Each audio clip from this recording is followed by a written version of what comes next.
नमस्कार, मैं तरुण दीक्षित। आप मेरे साथ देख रहे हैं नेक्स्ट 9। लोकसभा चुनाव 2024 का महापर्व चल रहा है। 5 चरण के मतदान जो है पूरी तरह से संपन्न हो चुके हैं और अब छठे चरण का मतदान जो है 25 मई को होने वाला है। इसी के साथ 1 जून को आखिरी चरण के मतदान है और 4 जून को इसका परिणाम आ जाएगा। लेकिन लोकसभा चुनावों के बीच बिहार में सियासत को लेकर बड़ी खबर सामने आ रही है।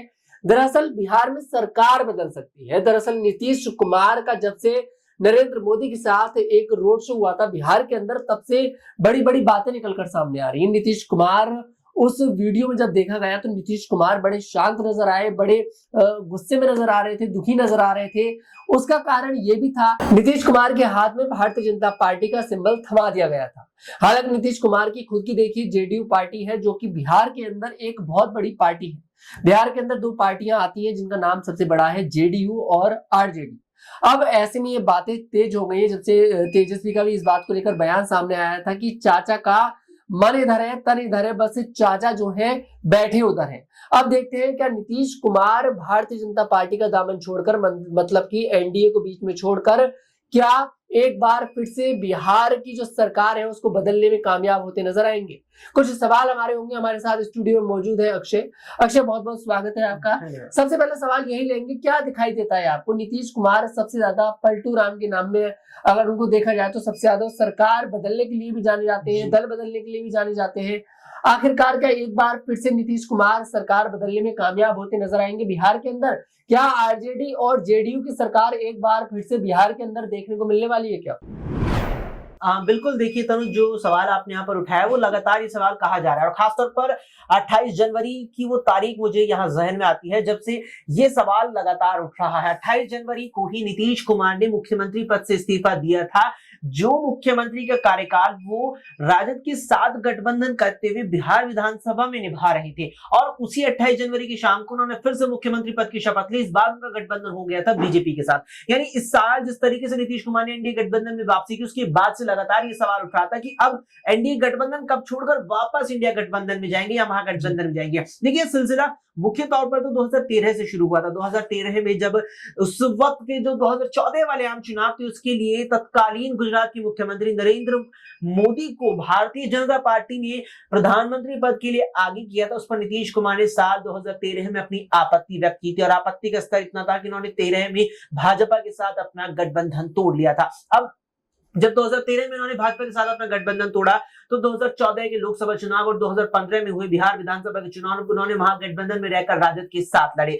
इसके बाद उन्होंने 2017 में राजद से नाता तोड़कर एनडीए गठबंधन में वापसी कर ली थी और फिर 2019 के लोकसभा चुनाव, साथ में 2020 के बिहार विधानसभा चुनाव भी उन्होंने एनडीए के साथ लड़ी। लेकिन फिर 2022 में उन्होंने एनडीए छोड़ दिया और एनडीए छोड़कर महागठबंधन में आ गए, जिसके बाद उन्होंने महागठबंधन को 2024 यानी कि लगभग 16 से 18 महीनों के अंदर छोड़ दिया। यानी कि कुल मिलाकर के अगर देखा जाए बीते 11 सालों में नीतीश कुमार 2 बार शामिल हो चुके हैं महागठबंधन में और 2 बार उसे छोड़कर एनडीए में शामिल हो चुके हैं। तो अब यहां पर ये सवाल इसलिए उठ रहा है कि अब कब एनडीए गठबंधन छोड़ेंगे और अब कब यहां नीतीश कुमार जो है वो एनडीए छोड़कर के इंडिया गठबंधन या कहीं की महागठबंधन में वापसी करेंगे। इसका एक और कारण तनुज मुझे यहां पर नजर ये आता है कि आप अगर गौर करेंगे तो 2013 की जो चुनाव, 2014 की जो चुनाव थे लोकसभा की, वो नीतीश कुमार की जेडीयू ने लड़े थे यहां पर राजद के साथ महागठबंधन में। वहां पर जेडीयू को बेहद ही खासा नुकसान हुआ था। महज 5 सीट उस वक्त नीतीश कुमार की जेडीयू लोकसभा में बिहार में जीत पाई थी। वहीं विधानसभा जो 2015 की उन्होंने आरजेडी के साथ लड़ी उसमें फायदा हुआ,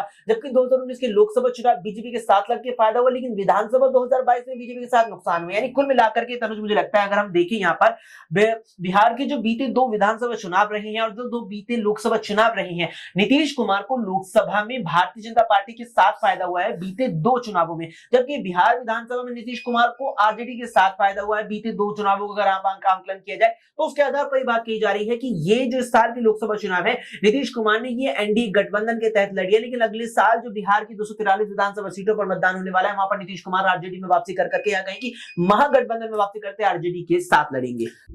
लेकिन देखिए यहाँ पर अगर देखी जाए तो अक्षय कि जिस तरह से देखिए नीतीश कुमार के साथ किया गया भव्य रोड शो हुआ, उसमें आप उनको उनकी पार्टी का सिंबल तक नहीं पकड़ने दे रहे, तो कहीं ना कहीं आपको ऐसा नहीं लगता कि भारतीय जनता पार्टी जो दल है, जो छोटे दल है, उनको खत्म करने की कोशिश करती नजर आ रही है बिहार के अंदर, या फिर दूसरे राज्यों में भी अगर बात कर ले, क्या दिखाई देता है आपको? देखिए तनुज, जितना अगर मुझे यहाँ समझ आता है तो उस बात में शायद कोई दोहराई नहीं होगी कि एनडीए का जो नेतृत्व है वो भारतीय जनता पार्टी कर रही है। ऐसे में बीजेपी को अगर आप गौर करेंगे तो बिहार की 17 सीटों पर बीजेपी लड़ रही है, जबकि 16 पर जेडीयू, यानी कि कुल मिलाकर के एक सीट आगे ही है बीजेपी की, जितनी पर वो चुनाव बिहार में जेडीयू की तुलना में लड़ रही है। ऐसे में वो जो रोड शो था, आपने जिस रोड शो का जिक्र किया, वो उस रोड शो में जो चेहरे का हाव भाव था मुख्यमंत्री नीतीश कुमार का, वो चर्चाओं में बना रहा। उसका कारण यही था कि नीतीश कुमार बेहद ही मायूस, बेहद ही उदास नजर आए थे। आपने तमाम दर्शकों के सामने इस बात का जिक्र भी किया कि बेहद ही खामोश नजर आ रहे थे। उनके हाथ में जिस प्रकार से भारतीय जनता पार्टी का चुनाव चिन्ह था, उसे वो दिखाने से भी एक प्रकार से ऐसा लग रहा था कि कतरा रही है जी। इसका कारण अगर देखा जाए तो यही नजर आता है कि एक बड़ी पार्टी के नेता होने के नाते राज्य के मुख्यमंत्री, अपनी खुद की पार्टी है, उनकी खुद की पार्टी कई सीटों पर फिलहाल वर्तमान में है। बिहार विधानसभा में 16 उनके सांसद भी है वर्तमान में।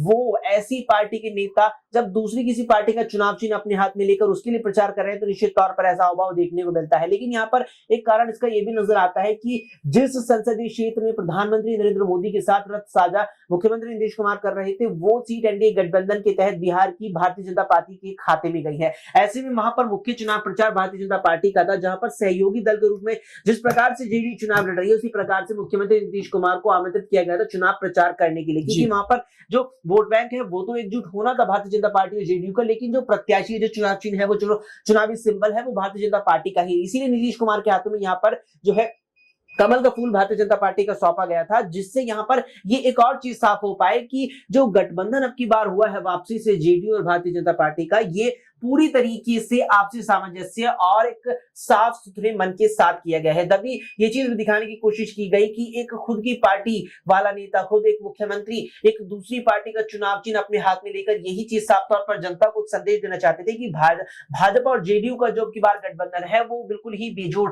यहाँ पर मतलब कि एक बिल्कुल बिना टूटने वाला गठबंधन है जो जनता के लिए यहाँ पर बना है एक बार फिर से।